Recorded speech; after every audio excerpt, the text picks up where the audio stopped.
Alright guys, we have the mandible over here, and let's go ahead and talk about the parts of the mandible. So the mandible, this is the body of the mandible. It's the U-shaped portion of the mandible.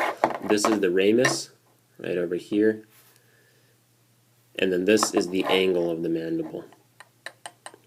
So let's go ahead and look at the anterior view of the mandible. And the anterior view has certain portions that we need to identify. And these portions include, let me just go ahead and focus over here on the camera. These include the alveolar processes of the mandible bone.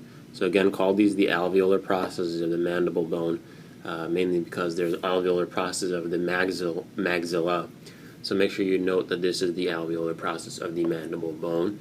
This is the mental protuberance, and that's the position of the mental symphysis. So that's pretty much where your mandible joins during development.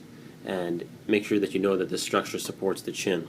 There's also mental tubercles, which lie lateral to the mental protuberance, and make sure you note that they also support the chin. Right over here we have a structure called the mental foramen. This is the mental foramen, and the mental foramen transmits the mental nerve and the mental vessels.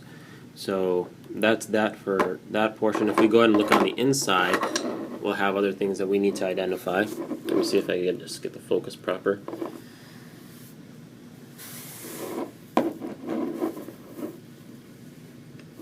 Okay, so these right over here are the mental spines or genial tubercles. I'm trying to point them out. Let's see if I can get it better. Yeah, make the light mix it better. Yeah, that's what it's. So right over here, these are the genial tubercles, or aka the mental spines. And then these are the attachment of the genial glossus muscle. So genial tubercles, and or you could call it the mental spine. And it's the attachment for what muscle again? The genial glossus muscle. So make sure you know that. Now we can go ahead and talk about the oblique line, which is, you can actually see it reflecting pretty well in the light, but this is the oblique line right over here. And that's the attachment of what muscle? The buccinator muscle. So buccinator, buccinator, whatever you want to call it. This is the oblique line, which is the attachment point of the buccinator muscle. We're going to go ahead and talk about the mylohyoid line. So the oblique line is on the outside of the mandible. On the inside of the mandible, we have another line right over here, and this is the mylohyoid line. So let's see if I can get a better angle. Yeah, there you go. So right over here, this is the mylohyoid line, and the mylohyoid line is the attachment point of which muscle? It's the mylohyoid muscle. So make sure you make a note of that. Over here, we have oblique on the outside.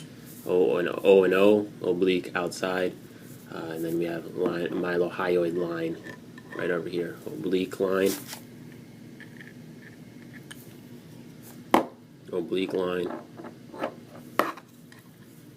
mylohyoid line. So that's that, and we can go ahead and talk about a little about the angle.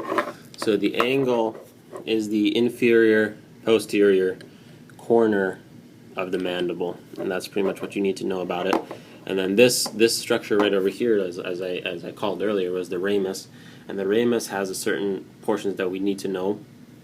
One is the coronoid process, which is the attachment of the temporalis muscle, and the other is the condyloid process. And the condyloid process articulates with the mandibular fossa and the articular process of the temporal mandibular joint. So again, I'll just repeat that for housekeeping. Condyloid process, which articulates with the mandibular fossa and articular process of the temporal bone in the temporomandibular joint. So make sure you make a note of that. Go ahead and turn it around. We'll see other structures that we need to identify. One structure, this foramen that we have over here, is also called the mandibular foramen. Let's see if I can get a better angle at it.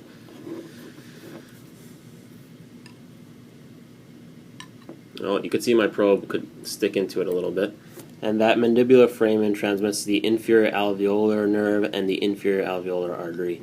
And that's pretty much it for the mandible. If there's any corrections or anything that we may have missed, please let us know on the comments section. And thank you very much.